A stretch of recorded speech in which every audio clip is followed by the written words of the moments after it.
Monsieur Diallo, quel est ce message au peuple du Mali, au peuple de l'AES? C'est vraiment que chacun prenne conscience que c'est véritablement la première fois dans l'histoire de nos pays, ça c'est la perception que je m'en fais, que nos États sont réellement libres de faire comme ils le veulent. Ça ne s'est réellement jamais produit. Parce que à l'époque des indépendances, je crois que nous étions dans une phase de guerre froide qui faisait que, bon, par délégation, on permettait à d'autres de s'occuper de nous. Mais aujourd'hui, nous sommes réellement dans une recomposition mondiale qui démontre à suffisance que si cette fois-ci, nous ne nous reprenons pas en main pour au moins asseoir les bases essentielles de notre indépendance, de notre souveraineté et de notre développement, eh bien, nous allons encore subir 50, 60, 70 années de souffrance. Donc, au peuple de l'AES, je leur dis bravo déjà pour cette unité qui existe entre nous et j'appelle au renforcement des liens entre nos peuples culturels, économiques, politiques, pour faire en sorte que véritablement s'instaure une culture du collectif. Parce que vous savez, le monde nous a habitués à une forme d'individualisme qui m'amènera à être un peu altermondialiste. On est à la fin. Ah ben voilà.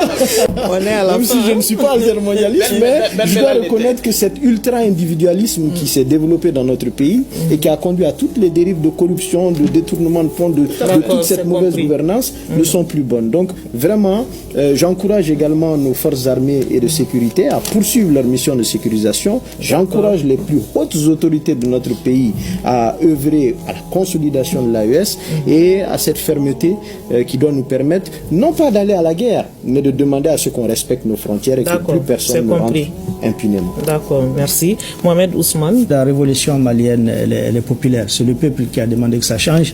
L'Algérie doit respecter ça. En respectant ça, elle respectera aussi son peuple, quoi. Et féliciter nos plus hautes autorités qui jusqu'ici, malgré l'abat de notre drone, c'est l'Algérie qui a été la première à interdire son espace aérien. Le Mali n'a agi que dans le cadre de la réciprocité. Et ça, c'est vraiment très sage. C'est vraiment très sage. Ça veut dire tout simplement que jusqu'à maintenant, en tout cas, c'est le Mali qui cherche vraiment à ce que les choses se passent bien. Et que l'Algérie doit comprendre qu'il y a Tinza Mali, il y a Tinza Algérie. Et que Tinza Mali, elle est malienne. Je ne vois pas de problème de l'Algérie là-dedans. Il faut vraiment qu'ils respectent ça. Et puis, que nos populations comprennent que cette guerre, il ne faut pas que les jeunes rentrent là-dedans. Les mercenariats, les gens qu'on recrute par-ci par-là pour les terroristes, pour ceci, contre ton pays, tu es le seul perdant. Ton village est le seul perdant, ta communauté est la seule perdante. C'est une affaire d'intérêt des États qui n'ont que des intérêts d'ailleurs. Donc il faut que les gens comprennent qu'il n'y a aucun agenda idéologique, ni pour une famille, ni pour une communauté là-dedans. C'est les États qui défendent et qui se battent pour leurs intérêts à eux.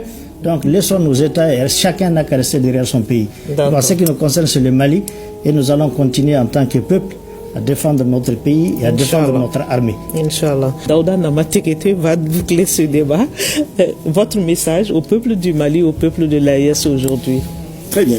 Moi, je dirais que de cet événement ou de ces événements, nous travaillons à en sortir grandi.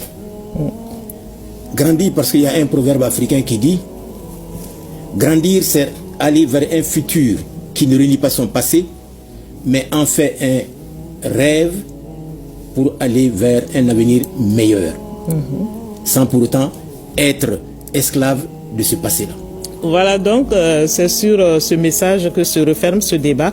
En attendant, bien sûr, d'autres forats, nous parlions de la crise diplomatique entre le Mali et l'Algérie suite à la destruction du drone du Mali à Tizawaten dans la région de Kidal. Et nos invités étaient Aminata Draman Traoré, essayiste, ancienne ministre de la Culture, Daouda Namatekete, journaliste, écrivain, Mohamed Ousmane Ag Mohamedoun, président du parti Arema, Alliance pour la refondation du Mali, et Cheikh Oumar Diallo, jeune leader politique, spécialiste en relations internationales, en droit et en politique de développement. Il est cofondateur du mouvement Nouvel Horizon Mali Djostira.